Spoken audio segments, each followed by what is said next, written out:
Drowning my heart's panicked cry, I forced myself to examine the situation in detail. What do you need to look at? He's got a sword over your master's neck. Don't sit there and examine it. Oscar's eyes are wide over the silken gag. Probably stray horse. Hose, even. I don't see any signs of further injury or struggle. Callum's actions must have taken him completely by surprise. How could either of us have guessed the prince was a madman? Think! Stall for time! Think!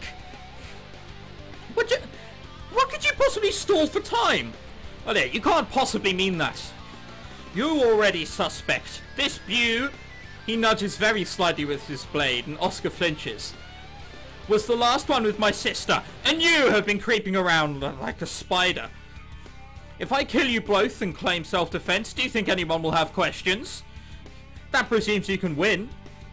Perhaps you could hold me off with your little stings, but too late for your livelihood here. You're bluffing. You wouldn't dare murder a visiting prince, especially not like this. Tied up, his blood all over your clothes. If I scream for the guards, you couldn't possibly have the time to clean up the evidence. He laughs. Clever, you are the one I need. I don't want his blood or any part of him. But if we can't make a deal, I will have to call for the guards and we'll see what happens. What do you want from me? Don't ever ask a guy, a creepy guy with a sword, what do you want from me? And show him puppy eyes, that could be terrible. That could end up in an 18 rated version. Oh dear. Your oath. You serve me without question until Cassidy is safe and no knife in my back. And you expect me to cooperate when you're threatening my friend? I need a partner I can trust, absolutely, and this is the only leverage I've got. I don't have time to argue. Your oath, now! There's really no choice to be made. I can't let him harm Oscar, which means it won't let me choose. Oh well. Fine, I'll do what you want. Formal oath. He presses his bare palm to the edge of the sword just long enough to break the skin, and then he holds it out to me. A bloody vow, that's what he wants. A blood vow. Not a swearing vow, a blood vow. My hand and my blood match to his. My honor subject to his. A privilege that until now has belonged to Oscar alone. And by bond, that bond I can't refuse. Fighting down a feeling of panic at events moving beyond my power to control them, I remove my glove and scratch across my palm. Then, before Oscar's eyes, I place my hand in Callum's, skin to skin. I offer you my service and obedience until the rescue of Princess Cassidy. Within limits. I won't murder for you and I won't die for you. And if any harm comes to Oscar, the deal is off. Is this how they used to do contracts back then? I mean, I know verbal contracts aren't to be taken very literally, but dear lord, they must have, relaxed the rules slightly throughout the years. Pushy, aren't you? But he takes his sword away from Oscar's throat and in one motion sheathes it. You said you wanted a partner. Partner, speak up. If you don't mind, I'd like to take that thing from him now. As long as you can keep him under control. My fingers are already moving to loosen the gag. Maddie, what are you doing? You can't work for him. He's lost his head. Oh, no thank you for saving me. Nothing like that. Just damn you. What do you think you're doing? Bastard. He's almost as heartless as you guys. Oh dear. I glare at Oscar and hope that for once he'll read my message in my eyes. Don't provoke him. It's too late for arguments now. My oath is given and this is the situation we have. So we'd better make the best of it. If he's trying to save the princess, he is our ally. And staying close to Callum means being able to keep an eye on him. Not that I can explain that at the moment. Please, Oscar, trust me. He's a knock-knee double-crossing sneak. I liked him better with the muzzle. I wave my hands through the air, gesturing the two of them apart. Both of you, no biting. Biting. But fine. He's so petulant for a prince. This day keeps building up more and more apologies that I owe him. It's all worthwhile so long as he is safe and whole for me to apologize to. So, how are we supposed to rescue Cassidy? The whole castle's looking for her already. What do you know that they don't? I have the ransom note. We bring the gold, they bring the princess. How do you know it's genuine? There was a lock of her hair. Oh, brilliant. So, we already have proof that it wasn't me. Well, within reasons. I suppose it could be me. My bad. If you have a rendezvous point, why not take some guards and go fetch her? You do what I say without questions. Come on, it's her sister. Madeline, if Oscar fucked off, which is seeming more prevalent, you do the same. So, you know, just saying. Right. He said he needed someone without connections. Perhaps he's afraid that any guard he relied on could be in the employ of the Duke and the Duchess. It would be easy to arrange an accident during a hostage exchange. He is paranoid, but not completely without reason. Oscar sighs and leans against the doorframe. He's looking a bit pale. This day has taken a heavy toll on him, both emotionally and physically. Come on, we have work to do. Just you, Valois. He stays here. Leave Oscar alone? Go with Callum now, talk to Oscar first. What's Oscar gonna tell me, really? Apart from the stuff he's already said. He's a madman, don't go with him, what do you think you're doing? And you guys already told me to leave him. So, you know what, it's gone beyond the point of reassuring with Oscar. Sod him, we're going with Callum. Fine. Wait, what am I supposed to do? Sit, be quiet, don't talk to anyone, or else. He jerks his thumb in my direction. Perfect symmetry. For me, he threatens Oscar. For Oscar, he threatens me. Oh dear. Well, this guy isn't very nice, but again, I can kind of understand. But I will be alright, and I would rather have Oscar away from Callum. You'll be safe here. I don't want to be safe. I want to help. Must I demonstrate your weakness to you once again? I said no biting. Leave him alone. Very well. Oh dear. Women are always so commanding. And look, the boys within moments were just like, okay, madam, it's fine. We surrender to you wholly. We should go. So, what now? We need to assemble the ransom money? 2,000 golden ducators. That's quite a sum. But not that much for a princess, really. I suspect our kidnapper lacks imagination. You don't happen to have that gold sitting around in your chambers? No, we will have to obtain it from the royal treasury. Which means breaking in, for those that didn't understand. This is your palace, can't you just requisition funds? We need to obtain the coin without attracting notice, and then people would question it. Yeah, I get it. Rob the royal treasury, right. How does he imagine we're going to pull that off? Picking a lock is out of the question. The treasuries are always guarded. And yet, despite myself, I'm starting to find the prospect interesting. It's a challenge, a puzzle that I can understand and solve. This is why I need a suitably discreet partner, someone to go through a window. Be like Sam Fisher. Rather suitably distracting. I hope you don't expect me to jiggle at the guards. I'd look ridiculous. Too obvious. I have a plan. It all depends on how convincing you can be. And then 5 seconds later, we're suddenly there. The carpet beneath my feet is thick and plush, muffling the sounds of my footfalls. Which is not to say that there is no warning of my approach.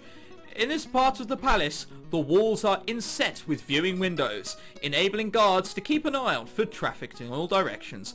After all, you wouldn't want anyone being able to sneak into the royal treasury. One guard on duty, his attentive gaze dutifully sweeping back and forth, and with occasional check behind him. Good. There is little in the way of extra ornamentation in these corridors. No paintings on the walls, no hothouse blooms forced into show, only the patterned and gilded ceiling tiles. I crane my neck upwards to stare at the muted, non-reflective golden surfaces, paying no attention to where I am walking. Really? Are we gonna act clueless? Really? Oh, I hope we're not. Oh! That is, of course, the moment that my foot catches on the edge of the plush length of carpet, throwing me to the ground with a thump. I don't cry all that loudly. I've only tripped. It's nothing serious. I'll just climb back to my feet. Ow! And that is when I first attempt to put weight on my left ankle. The noise I'm making is enough to draw the guard a few steps away from his post. I was going to say it looks like a girl, but it's not. He's just got cloth hanging from his helmet because, you know, he's an idiot. Still more than close enough to see anyone approaching, but now also able to get a better look at me. Are you alright, miss? I'm fine. I wave him away and try to again place my foot on the ground, then pull it back with a sharp hiss and clutch at the wall for support. I distinctly do not look at the guard, but male instinct prompts him to step a little closer to my obvious, if false, distress. Well, we've established he's a guy anyway. Can you walk? I'm not sure. I'll call for another guard to help you to your room. No, please don't. I'll be alright. I just need to rest for a few minutes. You can't rest here, miss. I use the wall for support and take my hesitant step, trying to look as fragile as possible, just a little bit longer. You can't walk on your own. I'll have to summon someone. I don't want to be a bother. It is my duty. No need. Oh, hello. That's, rather... Convenience is the word I'm looking for.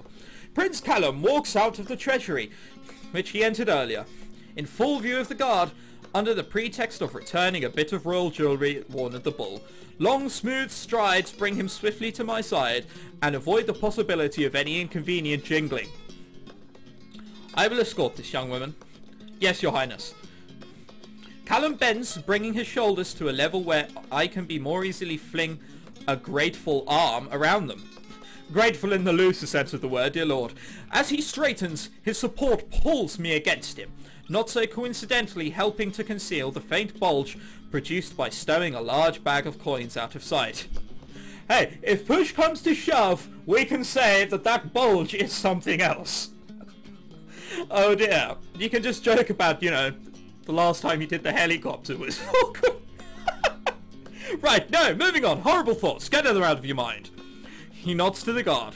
Carry on. And we leave the man to lock the door behind us, and now that the gold has already flown away. Oh, that was easier than I imagined. We keep up the charade on our return to Oscar's quarters in case of observation. Caution costs nothing, except my pride. I cannot help but feel strange, clinging as I am to the body of a man I barely know, a prince of hidden schemes and unpredictable violence. Callum is well muscled, stronger and more solidly built than Oscar, and pressed so close to me that I can feel the heat of his flesh. Oh dear. My duties to my prince have not left me time for much experience for the rougher sex. Come on! I said this was magical diary, that this is double entendre after double entendre, but this is too much, damn you! A bulge, then heat of flesh, and then rougher sex. Oh dear. The support of his arm should, I suppose, make me feel safe and protected. Instead, it leaves me feeling off balance and vulnerable. Come on, game. Leave me... Just one paragraph without a double meaning would be fantastic. Anyway, it would be easy in this position for him to accidentally brush, to slide a possessive arm around my waist, to belittle me for the helplessness I have been made to feign, and yet his hands never stray. Failure to act like an odious brute at every opportunity does not make him a hero. It only means that he is, at worst, not that sort of villain. What sort of man is Prince Callum? So far, he has revealed little but anger and ruthless determination. I have been forced to give him my allegiance, and for safety's sake, I must pretend complete loyalty. But that does not stop me from thinking. His secrecy suggests that he has enemies within the palace, or else he was quite clearly bitter about his position as the youngest son, and it does not seem that Priedrick or Paloma are expending much effort to polish him for a good marriage. But if he rescued a princess from peril, the same act of heroism that I hoped to achieve for Oscar might instead benefit Callum. He could not be rewarded for his sister hand after all. But the story would travel. If that is his plan, it would make no difference to him if Oscar were to receive a small bit of the glory, or even affections of this particular princess. He could still stand to gain. I'm not sure how true that is, but sure, let's go on. But, rationally, is the chance of playing hero worth the risk he took by attacking myself and Oscar, by threatening murder? It doesn't add up. Either there's something I'm not seeing, or Callum is not acting rationally, which is worse. Let's put it this way, he's the kind of guy who'd wear a tank top, a tank top. I'm kind of guessing the bloke is the kind of guy who normally doesn't act rationally. But what would I know? What would I know? The instant the door closes behind us, Oscar rushes to my side. Madeline! I'm fine, it was an act. I retract my arm from Callum's shoulders and stand on my own 2 feet. Your assistance was competent. Is that supposed to be a thank you? But you can't thank someone for doing them what you forced them to, can you? Come on. Oh dear. Oscar, it's alright. No, it's not. He turns to face Callum. Are you done with her? Hardly. This is only the first step. We have the ransom, now we have to reach the rendezvous. And where's that? Forest, a couple of miles away. Outside the palace?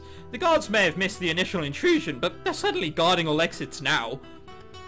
That is why we go out of a window, we backflip off a 2nd story balcony into a moonwalk to seem like we're buskers. I don't think that's very likely. Which means, you know a secret way out. He only nods, his eyes locked on Oscar's. I hold my breath, anticipating the explosion, but when Oscar speaks, his words are carefully measured. You're not taking her without me. Oh dear. This is only going to end badly. I need a blade I can rely on. That means her and not you. I'm not actually that bad with a sword.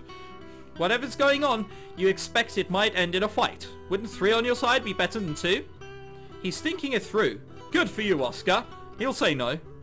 If you really didn't trust him, you wouldn't want to leave him here while you're not even in the palace.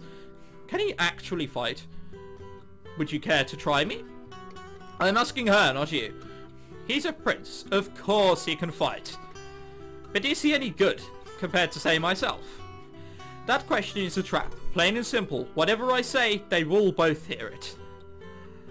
And if I say, like, yes, he is clearly as good, Callum will draw a sword and fight him. He is good in a fair fight. He's not as good as you. He's better than you. He's definitely not better than you. He is good is the neutral answer. But I think that's a very quick way of getting Oscar killed, because then he'll be, like, thrusted into the same experiences that I am. And those experiences could be dangerous. One that I am up to, but not him. Oscar is petulant, but he must understand that he's not as good as Callum. I mean, after all, he did fucking kidnap him. So come on, he's not as good as you. You would best him easily. I can see Oscar deflate slightly, even though he knows I'm speaking the truth.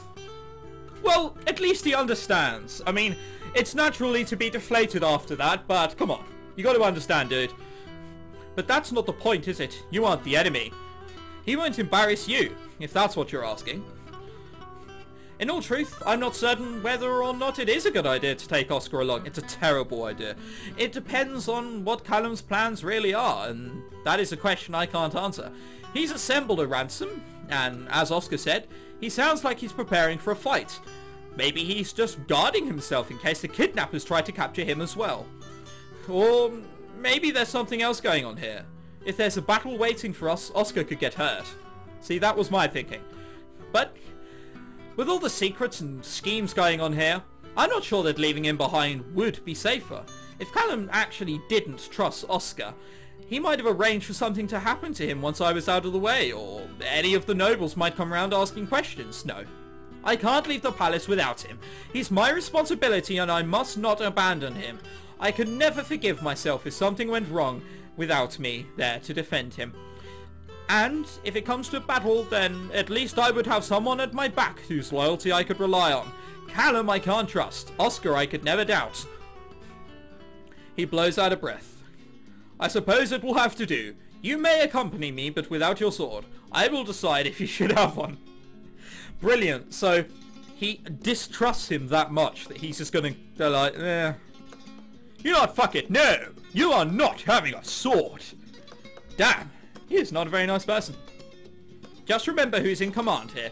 Whatever you see or hear, you do what I tell you. I understand. Which isn't quite the same as a promise to obey. Callum looks at me. I expect you to keep an eye on him. I always do.